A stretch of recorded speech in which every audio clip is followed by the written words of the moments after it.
ઉપલેટામાં ભાજપના નવનિયુક્ત હોદ્દેદારોનું સન્માન સમારોહનો કાર્યક્રમ યોજવામાં આવ્યો હતો, જેમાં પ્રદેશ પ્રમુખ સહિત નવનિયુક્ત હોદ્દેદારોની પુસ્તકોથી તુલા કરી અનોખું સન્માન કરવામાં આવ્યું હતું। ઉપલેટા શહેરમાં ગુજરાત પ્રદેશ ભાજપના નવનિયુક્ત હોદ્દેદારોના સન્માન માટે એક કાર્યક્રમનું આયોજન કરવામાં આવ્યું હતું, જેમાં પ્રદેશ ભાજપના નવા મહામંત્રી ડોક્ટર પ્રશાંત કોરાટ અને પ્રદેશ ઉપપ્રમુખ તેમજ પોરબંદરના પૂર્વ સાંસદ રમેશભાઈ ધડુકના સન્માનમાં યોજાય આ કાર્યક્રમમાં કેન્દ્રીય મંત્રી મનસુખભાઈ માંડવિયા ખાસ ઉપસ્થિત રહ્યા હતા। આ કાર્યક્રમમાં એટલી વિશાળ સંખ્યામાં જનમેદની ઉમટી પડી હતી કે જાણે કોઈ મેળો ભરાયો હોય તેવો માહોલ સર્જાયો હતો। ગુજરાત પ્રદેશ ભારતીય જનતા પાર્ટીના અધ્યક્ષ આદરણીય શ્રી જગદીશભાઈ વિશ્વકર્મા સાહેબે એમની ટીમમાં રાજકોટ જિલ્લામાંથી મને મહામંત્રીની જવાબદારી પાર્ટીમાં સોંપી છે, સાથે રમેશભાઈ ધડુકને પ્રદેશ ભારતીય જનતા પાર્ટીના ઉપાધ્યક્ષની જવાબદારી સોંપી છે। ત્યારે ઉપલેટાની અંદર ઉપલેટા નગરપાલિકા, ઉપલેટા શિક્ષણ સમિતિ, શહેર ભારતીય જનતા પાર્ટી ઉપલેટા અને નાસિક દીવાન સત્સંગ મંડળ ઉપલેટા ચારેય સંસ્થાઓ મળીને આજે મારો અને રમેશભાઈ ધડુકનો ખૂબ ભવ્ય સત્કાર સમારંભ સન્માન સમારંભનું આયોજન કર્યું હતું। આ કાર્યક્રમની અંદર વિસ્તારના લોકપ્રિય સાંસદ અને કેન્દ્રીય મંત્રી આદરણીય શ્રી મનસુખભાઈ માંડવિયા પણ ઉપસ્થિત હતા, સાથે વિસ્તારના લોકપ્રિય ધારાસભ્ય ભાઈ શ્રી મહેન્દ્રભાઈ પણ ઉપસ્થિત હતા। ઉપલેટાની અંદર જે રીતે અહીંના ભારતીય જનતા પાર્ટીના કાર્યકર્તાઓ દરેક સંસ્થાઓએ રમેશભાઈ અને મારી સાથે જે પારિવારિક સંબંધ છે અને લાગણીના સંબંધ છે, ને અમને બંનેને જ્યારે ભારતીય જનતા પાર્ટીમાં જવાબદારી મળી છે ત્યારે ખૂબ ઉત્સાહ સાથે અમારા બંનેનો સન્માનનો કાર્યક્રમ રાખ્યો છે। ત્યારે હું તમામ ચારે સંસ્થાના આગેવાનોનો આભાર માનું છું, ઉપલેટાના સૌ નગરજનોનો અને અમારા ભારતીય જનતા પાર્ટીના સૌ કાર્યકર્તાનો આભાર માનું છું। એમને જે જવાબદારી મળી છે બિરદાવવા માટે આપે ખૂબ સરસ મજાનો કાર્યક્રમ કર્યો છે। ભારતીય જનતા પાર્ટીએ મારી ઉપર અને રમેશભાઈ ઉપર ખૂબ મોટો વિશ્વાસ મૂક્યો છે।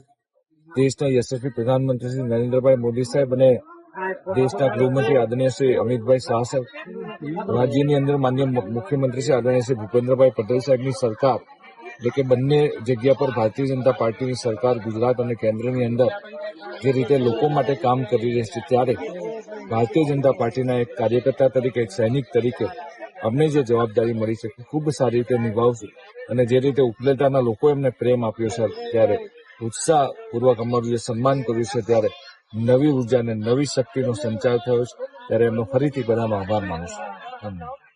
આજરોજ ઉપલેટામાં સન્માન સમારોહ યોજવામાં આવેલો હતો। આ સન્માન સમારોહ દાસી જીવન સત્સંગ મંડળ, નગરપાલિકા અને શિક્ષણ સમિતિ તથા શહેર સંગઠન દ્વારા યોજવામાં આવેલો હતો।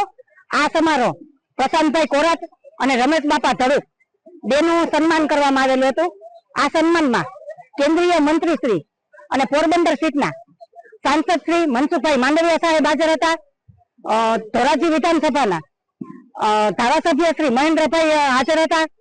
મારી નગરપાલિકાની આખી ટીમ હાજર હતી। દરેક જ્ઞાતિના ભાઈઓ અને બહેનો ખૂબ મોટી સંખ્યામાં હાજર હતા। સંગઠનના તમામ બહેનો અને ભાઈઓ પણ હાજર હતા। ભાયાવદર નગરપાલિકા સંગઠન પણ હાજર હતું, ધોરાજી સંગઠન પણ હાજર હતું અને ખૂબ જ આજે મોટી સંખ્યામાં બહેનો અને ભાઈઓ ને આનંદ ઉત્સાહથી આ સમારંભ યોજવામાં આવેલો હતો અને રમેશ બાપા અને પ્રશાંતભાઈની પુસ્તક તુલા પણ કરવામાં આવી। પુસ્તક તુલા કરી અને ખૂબ જ આજે ઉપલેટામાં આનંદ ઉત્સાહ ભેર બધાએ ઉજવણી કરવામાં આવી। બોલો ભારત માતા કી જય। આજે જે કાર્યક્રમ યોજાયો કયા પ્રકારનો? આજે ઉપલેટા દાસી જીવન સત્સંગ મંડળ અને ગોંડલ નગરપાલિકા નગર પ્રાથમિક શિક્ષણ સમિતિ દ્વારા આજે મારું અને પ્રશાંતભાઈ કોરાટ આપણા મહામંત્રી બન્યા છે અને મને જે ઉપપ્રમુખની જવાબદારી આપી છે તે બદલ કાર્યકરો અને ભાજપના બધા કાર્યકર્તાની એવી ઈચ્છા હતી કે અમારે ઉપલેટામાં સન્માન કરવું છે, તો આજે અમારું બંનેનું સન્માન કરવામાં આવ્યું।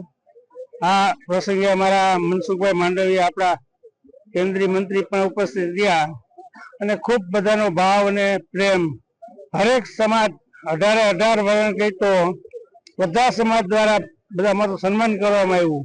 તો આ તકે તમામ આયોજકો અને સમાજના બધા આગેવાનોનો અમે ખૂબ ખૂબ આભાર માની. આજે અમે જે કાર્યક્રમ યોજાય તમે જે અત્યારે હોદ્દો મળ્યો એના માટે તમે પ્રાયોરિટી ક્યાં કામને આપો? અમારે તો સંગઠન જ કામ કરવાનું છે. એ સિવાય વિસ્તારના કોઈ પણ કામ હોય તો સંસદ સભ્ય નહોતો ત્યાર પછી 2 વર્ષ મને કોઈ પણ વિસ્તારમાંથી ફોન આવે કે આ કામ કરવાનું છે તો વિસ્તારના પણ કામ કરું અને સંગઠનનું પણ કામ ચાલુ છે. એટલે જે કાંઈ સેવા બધી આપણે કરવાની ઓલરાઉન્ડર જેવું. આ કાર્યક્રમમાં નેતાઓની પુસ્તકોથી તુલાકારી અને એક પ્રેરણાદાયી ઉદાહરણ પણ પૂરું પાડવામાં આવ્યું હતું. સરફરાજ કોડી, ગુજરાત ન્યૂઝ, ઉપલેટા.